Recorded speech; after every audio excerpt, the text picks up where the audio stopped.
Welcome back.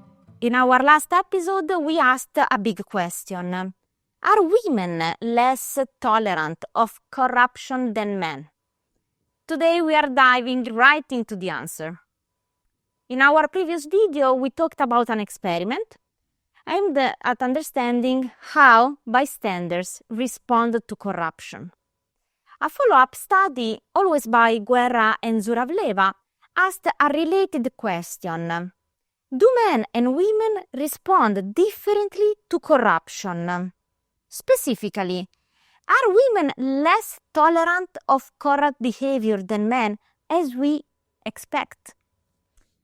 The research question is whether and under which conditions male and females differ in both bribing behavior and tolerance of bribery.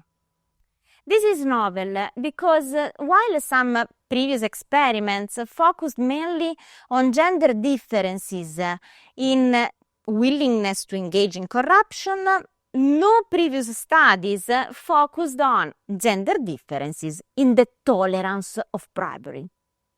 And this is relevant for policy making. After all, tolerance of bribery plays a critical role in persistence of illegal actions. Moreover, citizens who observe corrupt actors could be seen as voters who choose their representatives in elections. If, for example, females are more likely to vote against corrupt actors than males, then policies aimed at promoting active female participation in elections may remove corrupt actors from governments or other organizations. Now, for the experimental design and procedure, please refer to our previous video. Here, it's just important to remark that the sample of participants included 256 players, mostly equally balanced between females and males.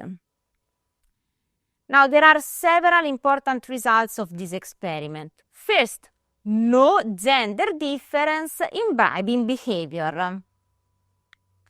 Second, there are instead gender differences in tolerance for bribery. Let's look at the panel frequency of punishment in the graph. Male monitors, the white bars, punish corrupt actors less often than female monitors, the gray bars, by approximately 10 percentage points. Let's now look at the panel size of punishment. The opposite occurs.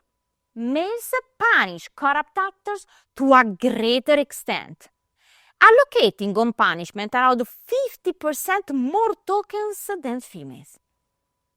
Third result. The gender gaps in bribery depend strongly on two important factors: the exact contextual conditions and the role taken in the bribery act.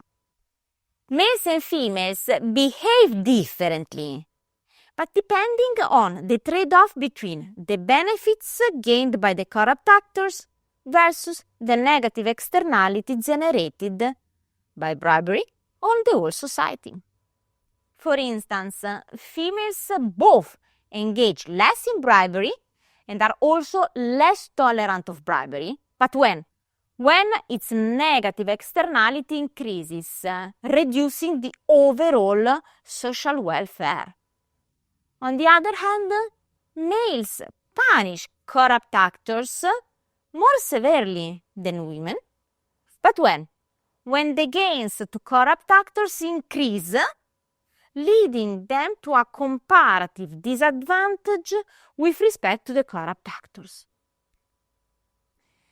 So, following these results, it's really not easy to clearly state whether women indeed behave as corruption cleaners as we would expect. Neither males nor females are uniformly more prone to offer or to tolerate corruption. This strongly depends on the precise bribery environment and the role they play in the bribery act. As discussed, overall, there are no gender differences in bribing behavior, but there are indeed gender differences in the tolerance of bribery. Such a conclusion leads to a very important policy implication. After all, it's important to have a balanced mix of females and males in governments and business workplaces, because this could rise both punishment frequency, which is driven mainly by females, and punishment severity, mainly driven instead by males. On the other hand, if the policy goal is to increase punishment frequency, now it is important to promote the representation of females as political leaders or policymakers. But if the policy goal is instead to punish corrupt actors more severely, then more emphasis should be put on males' representation. Future research, much more evidence. We need further experimental design that include more treatment levels than only low and high, or conducting the study in other countries, extending the sample to check the robustness of this result, and so on. There's a long road ahead, and it's up to you, to us, to lead the way.